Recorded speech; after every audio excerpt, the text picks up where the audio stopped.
Tubuh manusia terdiri dari sekelompok organ yang memiliki fungsinya masing-masing.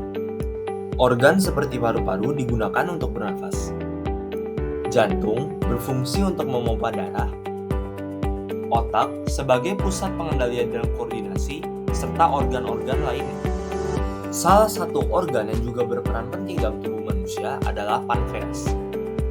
Pankreas memiliki fungsi eksokrin dan endokrin. Fungsi eksokrin dari pankreas adalah untuk memproduksi serta mensekresikan enzim khusus halus. Enzim-enzim tersebut berfungsi untuk memecah senyawa seperti protein, lemak, dan karbohidrat yang membantu tubuh kita untuk menyerap nutrisi.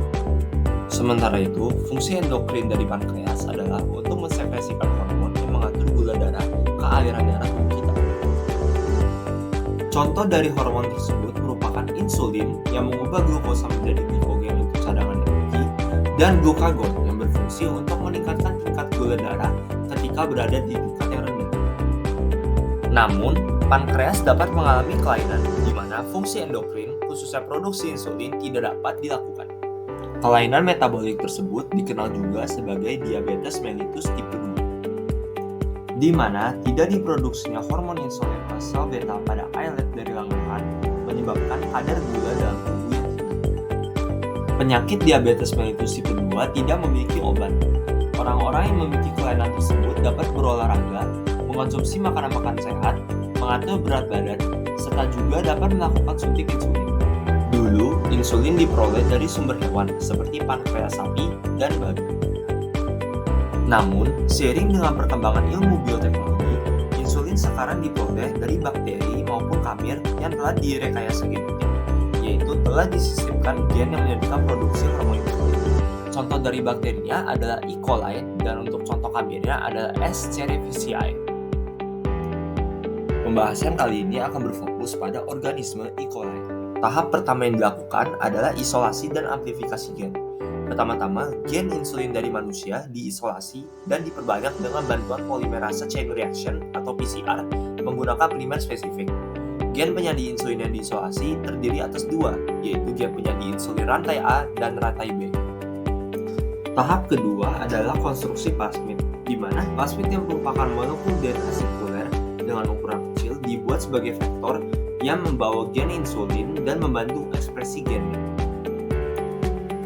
Pemasukan vektor plasmid ke dalam sel membutuhkan sel yang kompeten. Sel kompeten merupakan suatu sel yang dapat menerima materi genetik asing dari lingkungan.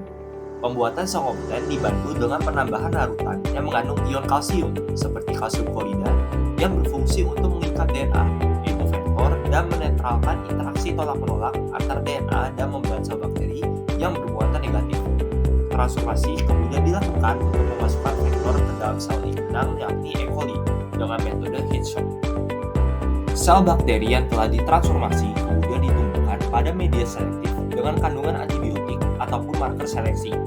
Sel yang mengalami transformasi kemudian ditumbuhkan menggunakan bioreaktor. Sel yang tersisipkan gen penyaji insulin rantai A dan rantai B dikulturkan dalam bioreaktor secara terpisah.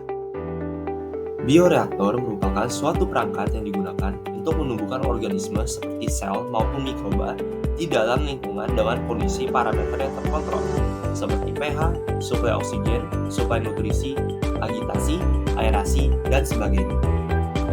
Jenis bioreaktor yang digunakan untuk produksi insulin menggunakan E. coli adalah stirred tank bioreaktor. Bioreaktor ini dilengkapi dengan motor yang berfungsi untuk menggerakkan agitator ataupun impeller. Feed berfungsi untuk memasukkan nutrisi dan substrat untuk proses fermentasi. Cooling jacket untuk mengatur temperatur.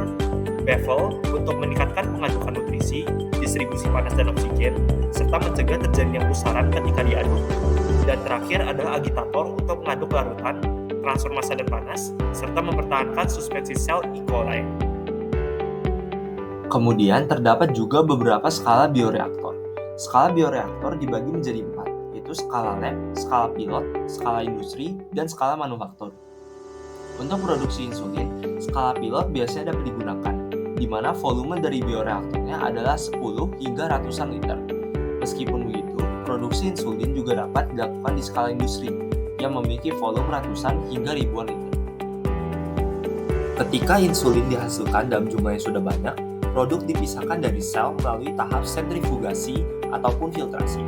Insulin kemudian dipurifikasi atau dipisahkan dari komponen lain dengan kromatografi dan filtrasi. Rantai insulin A dan B yang dipurifikasi dari kromatografi masih berada dalam bentuk inaktif. Untuk memproduksi insulin yang aktif dan utuh, rantai insulin A dan B diinkubasi bersama-sama dalam kondisi oksidasi. Hal tersebut bertujuan untuk menginisiasi pembentukan ikatan disulfida yang membentuk insulin manusia. Tahap terakhir adalah formulasi dan packaging. Produk diformulasikan sesuai dengan resep perusahaan dan dikemas untuk didistribusikan kepada konsumen.